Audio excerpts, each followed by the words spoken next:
This is the Hot Plot Spot. If you want to read this book with no spoilers, now is your chance to leave. Oh, you're sticking around.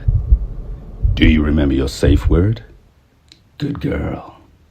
It's a new day, and Zaid goes to spy on Adeline, who's out for lunch at a restaurant. While there, he runs into Mark Williams, and Zaid tries to lead Mark away from the restaurant, but Mark insists that they sit down and eat there. As they're sitting at their table, Zaid pretends to be interested in a child that walks by in an attempt to get Mark to trust him, which absolutely disgusts him and me, and all normal people.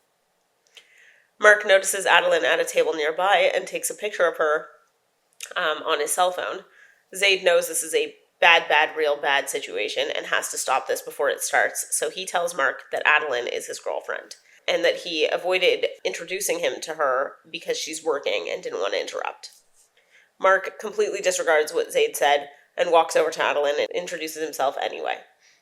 Adeline, shocked to see Zaid in the daytime, and even more shocked when Mark mentions that he's a friend of Zach's and motions to Zaid. Adeline senses something's up, but decides to go along with whatever Mark and Zaid are saying. Just then, Mark gets a call, so he steps away, and Zaid explains that he needs Adeline to go along with it for her own safety. When Mark comes back, the three of them are chatting, and it's revealed that Mark's father is Frank, as in Gigi's husband John's friend Frank. And he tells Adeline that Frank believed that John had killed Gigi, not Ronaldo. Okay. But the diary said, John, if I'm dead. So, I was killed by, and then it went blank, right? Mm-hmm. Okay. Mark invites Zaid and Adeline to a party and lures Adeline with the offer of telling her more about about his father and his friendship with Serafina, Adeline's grandmother, when they were children. Mark leaves, and Zaid walks Adeline back to her car. At the car, Zaid tells Adeline he doesn't want her going to that party, but she insists on going, and he agrees to go with her. It becomes clear that Adeline wants Ronaldo to be the murderer. I mean, it was already kind of clear. But the point she makes is that she's trying to convince herself that Ronaldo killed her great-grandmother so that she can put Ronaldo and Zaid in the same box and then distance herself from him. Copy. Adeline makes a snide comment about how then they can have a fake breakup. And Zaid can go to prison for all that he has done and hopefully get the death penalty. Zaid asks if Adeline would be his last meal. And before she can respond, Zaid pushes her up against the car and they start making out, and it is hot and heavy. And I have a quote. I lean in close, my mouth hovering a mere inch from hers. You taste like heaven. I could feast on that sweet little pussy for hours and still die a starving man. It'll be the closest I will ever get to God before they inject me with that needle. Don't you agree? She's speechless, so I take advantage and capture those sweet lips with my own. She tenses beneath my hold, but doesn't pull away. The taste of fruit from her margarita blooms on my tongue, and I can't help but groan. You taste like fucking Nirvana, I rasp, before sucking her bottom lip into my mouth. The faintest little moan slips free, and it's enough to drive me wild with hunger. I'm ravenous, and only the depths of her body will feed the monster. Addie's hands clench the front of my hoodie as I devour her. The hand cupping her plump ass slides lower until my fingers are brushing across her jean-clad pussy. Cupping her from behind, I lift her higher, grinding my rock-hard cock into her. The next moan is free of restraint, ringing loud and clear as it vibrates across my tongue. Mommy, are they having sex? All of this was happening in public, in the daytime, right next to her parked car.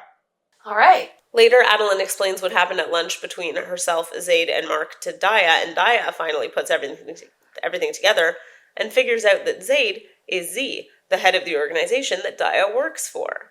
Adeline gets dressed in the dress Zaid sent her, and he comes to pick her up for the party.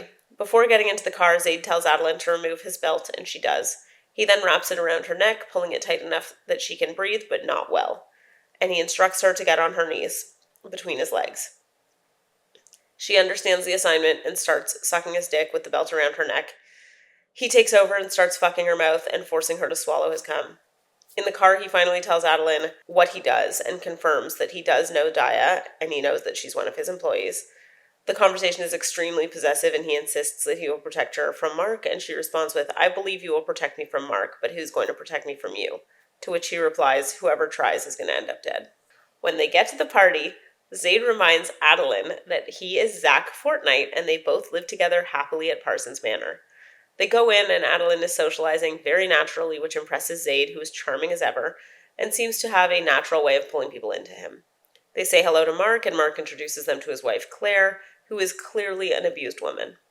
Zaid calls Jay and has him dismantle the security cameras in Mark's house, and Zaid and Adeline go wandering through the house until they end up in the home theater. He picks a horror movie for them to watch, instructs Adeline to sit on his lap. As the movie starts, Zaid hikes up her dress, surprised by the fact that she's not wearing any underwear, and forcefully spreads her legs. He starts playing with her pussy and instructs her not to take her eyes off the screen. When she does, he stops what he's doing and threatens to stop entirely. She finally listens and uses all of her strength to keep her eyes on the screen, as he takes his time slowly bringing her to another insane orgasm. After they return to the ballroom, Mark's butler tells them that Mark would like to see them in his private room. Adeline asks Mark about Gigi, and Mark explains that his father, Frank, always suspected John of killing Gigi. John had progressively developed a gambling and alcohol addiction, which led to his involvement with a man named Angelo Salvatore, who happened to be Ronaldo's boss.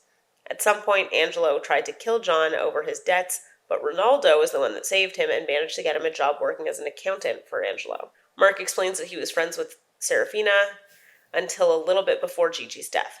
At that point, Frank suspects that John was getting violent, which is why he thought John was likely the murderer. Mark's phone rings, and he explains to Zaid and Adeline that some of his colleagues are freaking out over some leaked video, but Mark insists that the society that he works for will protect him. Okay. Before we go any further, I didn't say it earlier because we were pre-hot plot spot, but I have a guess, and I've had it since Frank got really mad that John thought she was cheating. So I'm pretty sure Frank is the murderer of Gigi. I'm just putting it out there. It was my first thought when I was like, why are you so pissed that she's maybe cheating on your friend? Like, I don't know why you're so angry. Okay. But I clocked the same thing when I read it the first time. Okay. Yeah. It's not as thinly veiled as I think she wanted it to be. Gotcha. Excellent. Okay. Mark ends their conversation but invites Adeline to another party if she wants to discuss this further. Zaid now knows that Mark is doing this, to get her closer to him. He's not doing this to be kind. A week later, Zaid is teaching Adeline self-defense to protect herself from possible attackers. Adeline struggles with the moves and blames Zaid for putting her in the situation that she's in. Zaid insists that Mark was already interested in her before the incident at the restaurant, as Mark was intent on going to that specific restaurant and seated himself with a direct view of Adeline. So Adeline was already a mark for them. It had nothing to do with Zaid, and it wasn't just a coincidence. Adeline does accept this, and she finally manages to get herself out of a chokehold, which was very exciting for her. We have another diary update in which Gigi recounts how two armed men broke into her home and held her and Serafina at gunpoint, demanding money that John lost while gambling. Though John and Frank arrived in time to chase away the intruders, John does not apologize for his actions, and Gigi says that she wants to kill him. Adeline and Daya head out to Satan's Affair. First thing they do when they get there is they get food, which I thought was hilarious and very on brand. Next, they're going to check out the haunted houses. So while they're eating, they spot a bunch of employees in their costumes, including a girl that's dressed as this super creepy, broken doll. They then get in line for the haunted house, and while they're there, they run into Mark, who's there with 3 other men, as well as his wife, Claire.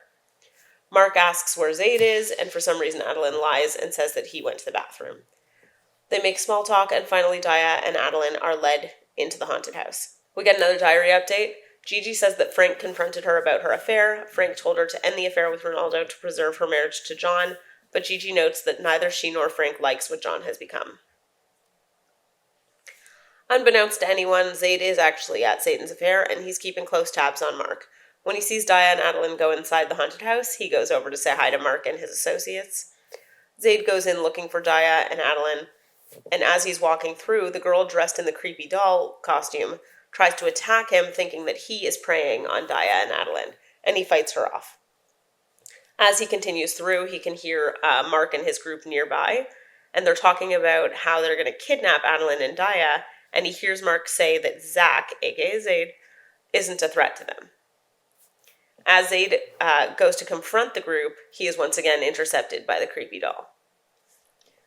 While all of this is going on, Adeline and Daya finish the haunted house without incident and decide to take a break before heading home. Adeline tells Daya to stay there while she goes into the House of Mirrors, and while she's in there, she very quickly gets lost. She's trying to find her way out. Zaid begins to taunt her. He plays a game of cat and mouse, tells her to run, but if he catches her, he's going to fuck her. So obviously he catches her pretty quickly. But she immediately tells him that he isn't going to fuck her, and he starts to explain, like, what she means to him. And it's here that he says that he loves her. Like, he explains that this is not just an infatuation, that he is in love with her. I don't know how you get there. I hear you. I also PSA, just because he says he loves you doesn't make the fucked up things he's doing okay. I agree. Anybody who needs to hear that. Obviously. But the thing that gets me is that he's not love bombing her. He genuinely loves her, but he also doesn't know her. Yeah. And this is not my first stalker. Yeah, but this is not my first stalker romance. This one just doesn't make any sense. Yeah. No, I was going to say, I've read other stalker romances. They stalk her and learn about her and realize that they're compatible and they are in love. Not saying it's better, but at least it makes sense. You know what? It is better. It is better. I'm going to call a spade a spade. At least in that one, they get to know each other. How it happens, not okay. But that it happens, okay, good. Like, it should happen before you say I love you. You guys don't fucking know each other. Yeah. You don't fucking know each other. You don't know he knows a lot about her, but she doesn't know anything about you. Yeah. Anyway, that scene pissed me off. It was a very good smutty scene, but, like, really pissed me off. That's all it took to break her. They did fuck. There's a lot of talk of voyeurism or, like, getting caught in public in this book. And this is one of those parts. Adeline's nervous that somebody could come in at any time, and Zaid plays it up by talking her through, like, what might happen if someone comes in. So he says things like, you want to know what I would do? I would let them watch. I'd let them watch me claim you and make sure they know you're mine and blah, blah, blah, blah, blah. And then I would kill them because nobody gets to see you like this but me. All right. So it always has to end with him just going back to that. Guys, maybe he just likes killing people. But he cool. does. He says at the beginning that he likes torturing people. Okay, so they finally fuck, like I said. It is rough and animalistic and dominant, and it takes place in a house of mirrors, so you get a good description of all the views from all the angles. It's actually written pretty well. By the time they're done, it's been 2 hours, apparently, since she entered the House of Mirrors, and she completely forgot about Daya. What? Yeah, I know. Again, like, terrible friend. Zaid tells her to go find Daya because he has a date with a psycho doll anyway. Adeline doesn't seem to be all that concerned about whatever that means. She finally finds Daya in her car. Daya is obviously pissed, but the first thing out of her mouth is, why the fuck do you look and smell like you just got fucked? I'm going to go ahead and say you probably didn't get a chance to smell her yet, but fine. We get a diary update. Gigi recounts telling Ronaldo that she wants to divorce John. She insists that Ronaldo needs to quit his job to provide a safe life for her and Serafina, and Ronaldo says that he can't just leave his boss. He also implies that John is also tied to Ronaldo's boss, which confuses Gigi. Gigi says that she's fine and she will be a single mother if she needs to, which for the times is very progressive. Mm-hmm. Zaid revisits the girl in the broken doll costume, and the two form a temporary alliance. When she and Zaid run into Mark and his associates in the haunted house, they knocked out the 4 men, and she stored them in another building at the fair. Now that the fair is closed, Zaid and the girl return to the building to torture and kill them. The girl's name is Sibby, and she implies that there are other people in the house with her that will protect her if they need to. Zaid has no clue what that means, and since it is clear that the house is in fact empty, except for them and the 4 men, he comes to realize that she is suffering from mental health issues. Zaid gives her the all clear to start killing them, and she immediately and violently kills Robert, one of Mark's associates, stabbing him until there's almost no human form left. Torturing Mark, Zaid gets a confession regarding the ritual that the cult performs. The cult is called the Society, and it seems that his society runs the government from the shadows. So this is where we get a lot of that QAnon stuff. Using the blood ritual to gain power from cosmic deities called the Eternal Rebirth. That's the blood libel stuff. Mark confesses that the Society had already targeted Adeline before he met her, and Zaid is furious and worried that Adeline might still be kidnapped. Mark tells Zaid the names or the code names of the people in the Society that he knows, and he also reveals the location of their current base of operations, which is in a place called Savior's Club. However, Mark tells Zaid that killing members of the Society will force them to relocate, but Mark also wouldn't know where they're going to relocate to. Though Mark tries to negotiate for his life, Zaid obviously kills him. Zaid is able to escape before the police show up, but Sibby refused to run because she didn't want to leave her henchmen behind. Turns out she was born into a cult that her father led, and she was wanted for his murder. Her mother had died by suicide, and Sibby snapped and stabbed her father 150 times before going on the run. She was the perfect scapegoat for these murders, unintentionally. Zaid's a very convincing person because he convinced her that he was good and a good stalker and that these 4 dudes were actually nefarious, and she was just like, got it, on it, let me help you. Yeah. Again, he's 6'6". I mean... he's tall and good looking.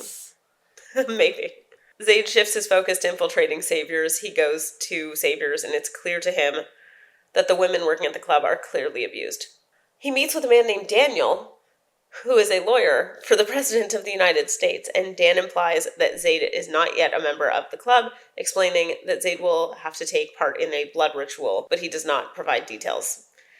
Zaid shows Dan a picture of the girl he saved from trafficking years ago, claiming to Dan that Zaid kidnapped her, trying to imply that Zaid was already involved in child trafficking. Dan is amused. He tells Zaid that the next initiation ritual is in a week. Zaid asks if the ritual is safe, and Dan claims that though a video of the ritual was leaked, they have since caught and removed the spy.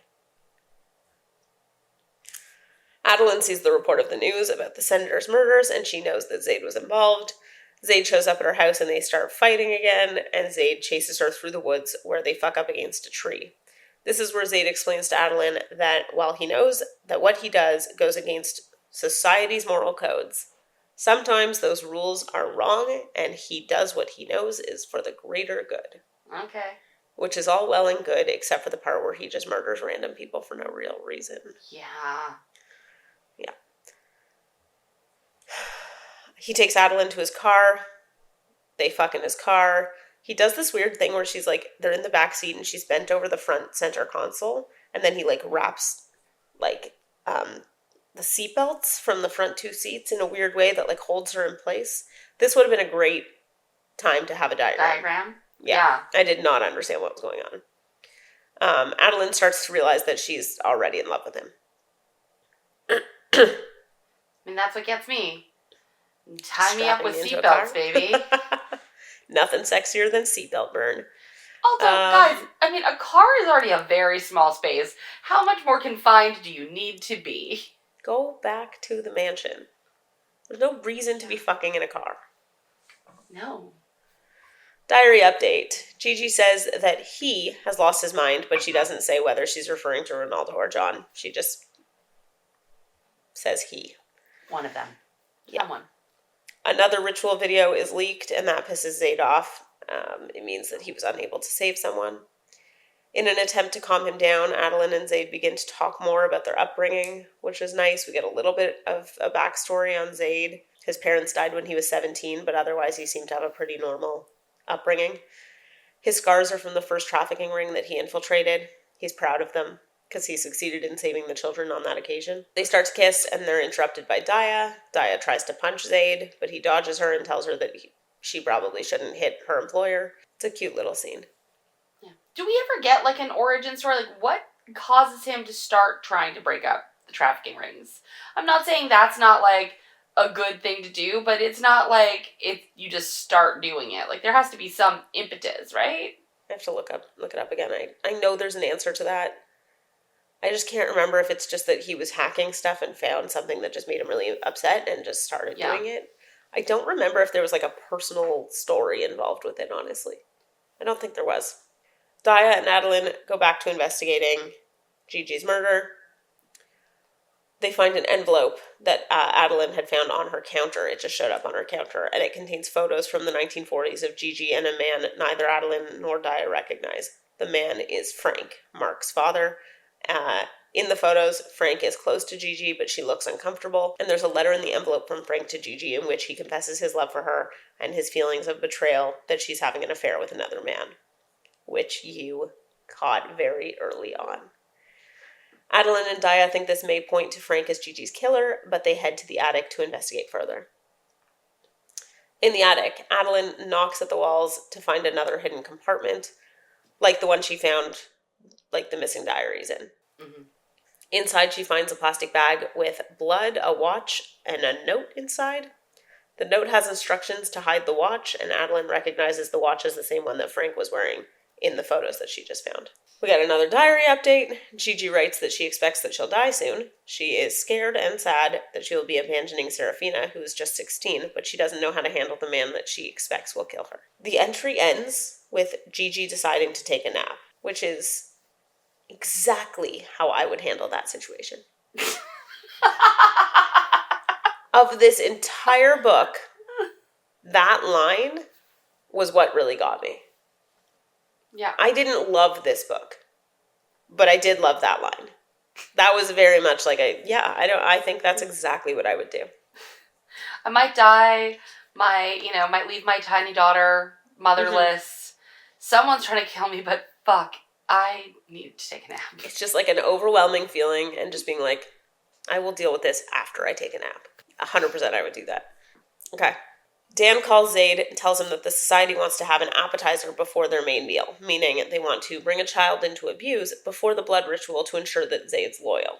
Zaid agrees, and Dan plans for the initial meeting. 2 days later, Zaid prepares to meet Dan. He has Jay promise to watch Adeline, but Zaid is still worried that she'll somehow get kidnapped. Zaid arrives at Dan's home and is greeted and ushered into the main room. The guests all gather in the dining room, and Zaid has a hard time pretending to be as relaxed as the rest of the crowd. An old man enters the room with a 6-year-old girl and announces that dinner is served. Ooh. Yeah, fucking kill me. Ooh. Yeah. In the meantime, Daya and Adeline get the results on the blood from the watch, the serial number from the watch, and the handwriting samples. The blood matches Gigi. The watch belonged to Frank, and the handwriting matches Frank as well, leading Daya and Adeline to believe that Frank killed Gigi out of jealousy.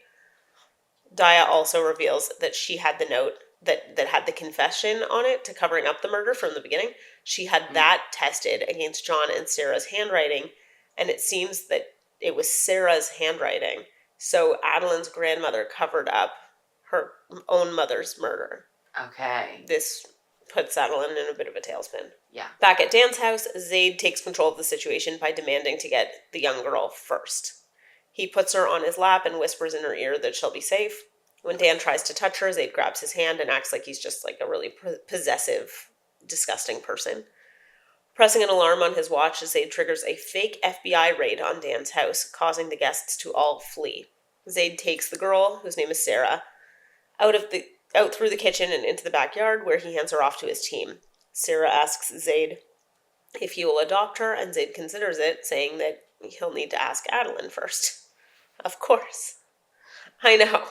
They can't see you. You have to explain what you're doing. I can't. There is no 6-year-old in the fucking world who's like, hey dude, who pretended to be creepy but got me out. Like, I understand, be thankful to him. Will you be my daddy now? Now that you pretended to be my like gross sexual daddy, now will you be my actual daddy? What the? He actually says to her, like, where are your parents? And she's like, I don't know. Like, they could be alive. Like, it's such a weird moment. Yeah. Honestly, the only thing about that was even normal was him saying, I have to ask Adeline, because at least he, like, treats her as an equal in their relationship in his mind. But that's not normal. I know. They're not in a relationship. I understand. It's so weird. It's so weird. Once Sarah is safe, A fake FBI agent arrests Zaid, pulling him past Dan. Dan is relieved to see that Zaid is also being arrested, and he even attempts to defend Zaid by saying that Zaid's not involved in Dan's operations. Zaid had obviously set this whole thing up to go as follows. The fake FBI agents would bring Dan to the station on suspicion of smuggling drugs, and they would let him go tomorrow morning after not having found anything. Dan will then insist that the agents be fired, and since they weren't real agents anyway, that will be no biggie. Now Dan trusts Zaid. Zaid goes back to Parsons Manor, gets into bed next to Adeline as she sleeps. He wakes her up by pressing up against her, and they have sex. The next day, Zaid tells Adeline that he is going to finally end the ritual that night, saving the children from the society. He's very excited. He tells Adeline about Sarah, the girl he saved from Dan's house, and he comments that she asked Zaid to adopt her. Adeline is worried, but Zaid tells her that he would never adopt a child without Adeline's agreement, as that would make them both parents. So insane. Oh. Zaid goes back to Savior's to meet with Dan, who apologizes for the raid on his house. Zaid asks what happened to the girl. Dan suspects that it was one of the guests that just, took her with him when he left. Zaid pretends to be upset, and he asks Dan who it might have been. Dan says he doesn't know, but if he finds out, he'll tell him. After some drinks, Dan leaves Zaid to the ritual cave, and Zaid puts on a long robe and a necklace just like all the other participants. Zaid and 3 other new recruits walk up to an altar where there's a little girl strapped to a stone slab. A man in a black robe comes up to the altar and gives Zaid a large knife before walking away.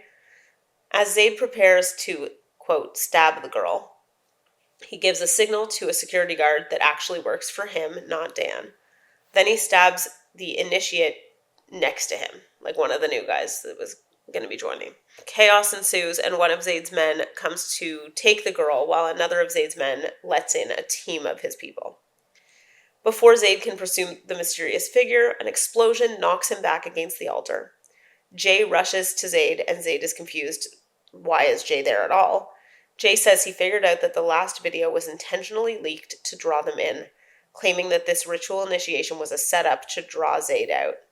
Someone behind Jay tells Jay and Zaid to put their hands up, but it's not revealed who that person is. Meanwhile, Adeline tells her mother about Gigi's murder and that Sarah covered up the murder. Adeline's mother does not seem surprised at all, and only comments that Serafina must have had a hard time concealing that secret.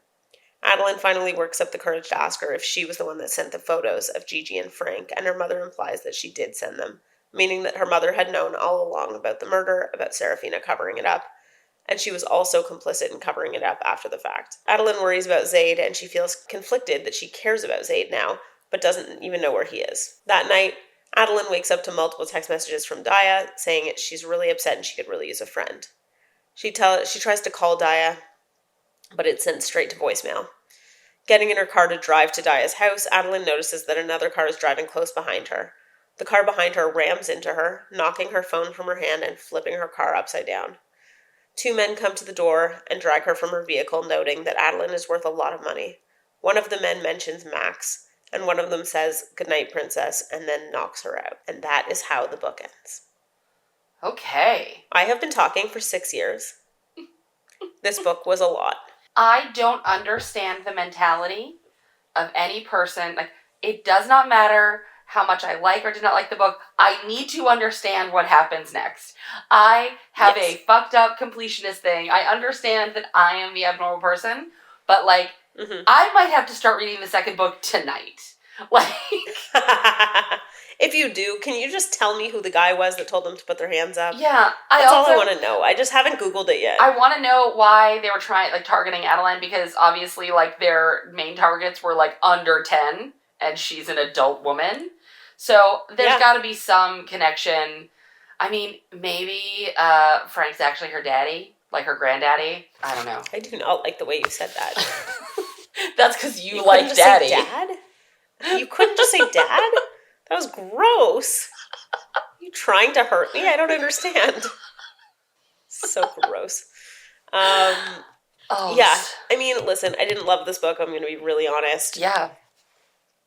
I'm going to be very clear when I say that the people who love this book fucking loved it, and the ones that disliked this book fucking hated it. I might be one of the few people that was just kind of in the middle. Yeah. I do like a dark romance novel. I like dark themes. This one straight off the deep end for a few of the scenes here. I just didn't... I like when it's dark, but with a purpose. Yeah. And I didn't feel that there was a purpose to a lot of what was happening in this one. No.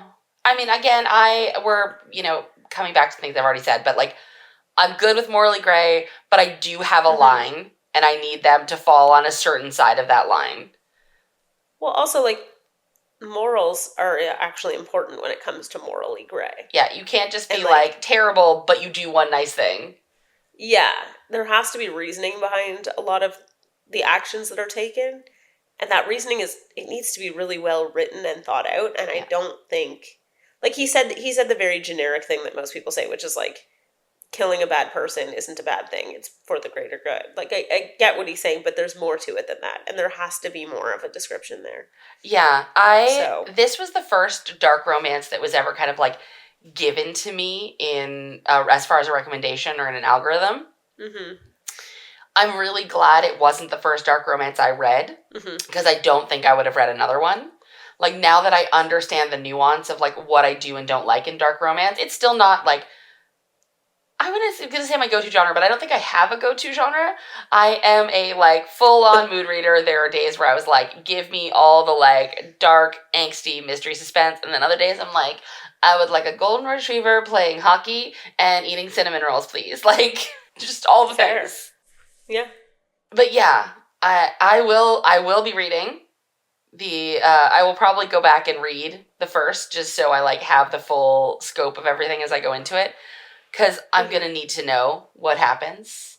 I do not like Here's the thing, too. I just want to interrupt one thing. It's probably better when you read it. This is one of the books that's really hard to explain in the way we're doing this podcast. Mm-hmm. There's so much to it. It is such a big book, and it's from so many different perspectives with so many storylines converging all at once, that writing it out this way doesn't do it justice. Yeah. And that's coming from somebody that didn't necessarily love the book. I still don't think reading it this way did it justice to even how I felt about it.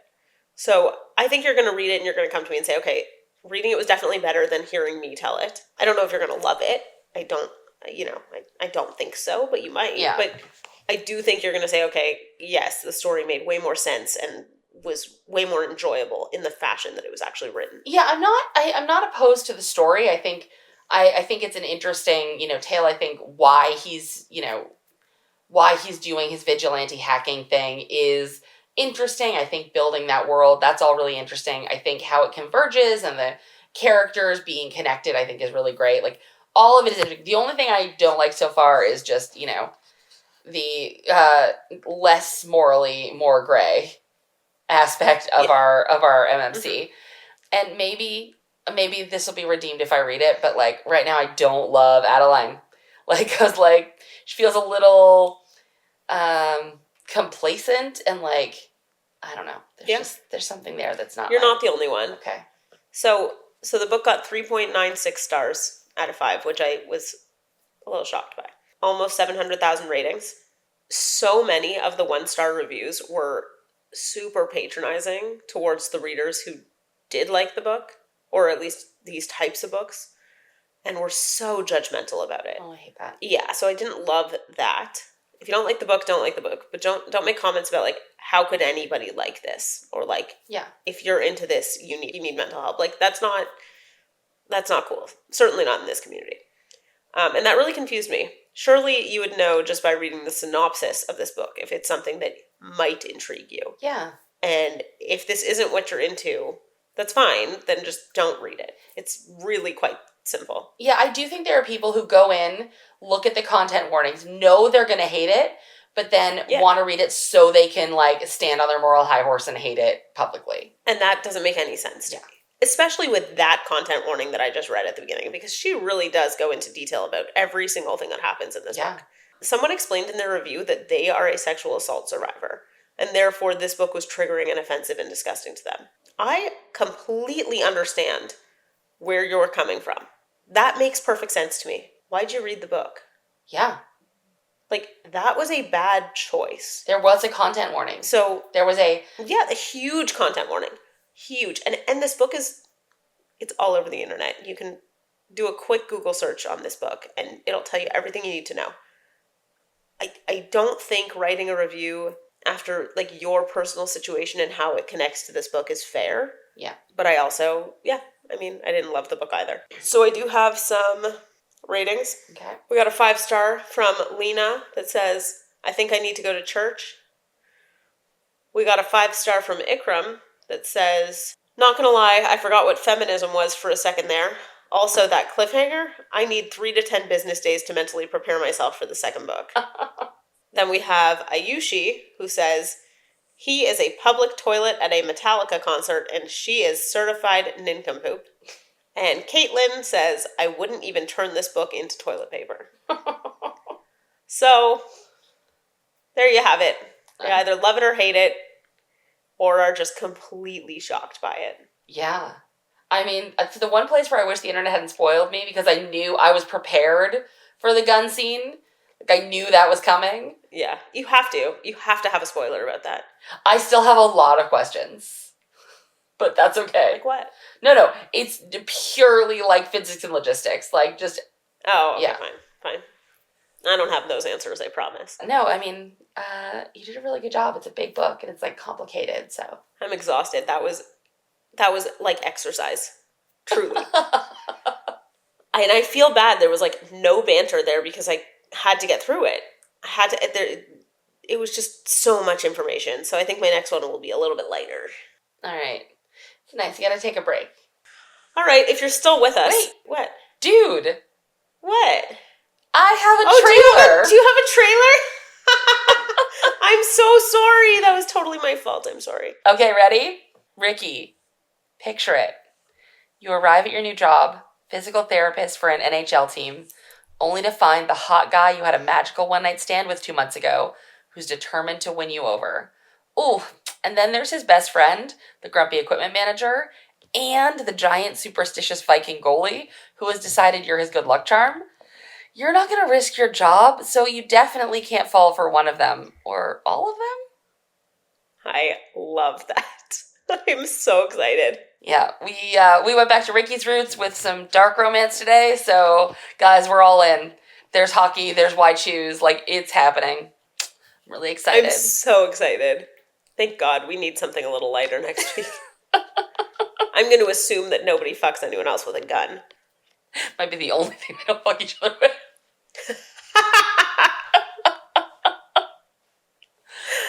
Okay, well, I'll try that again.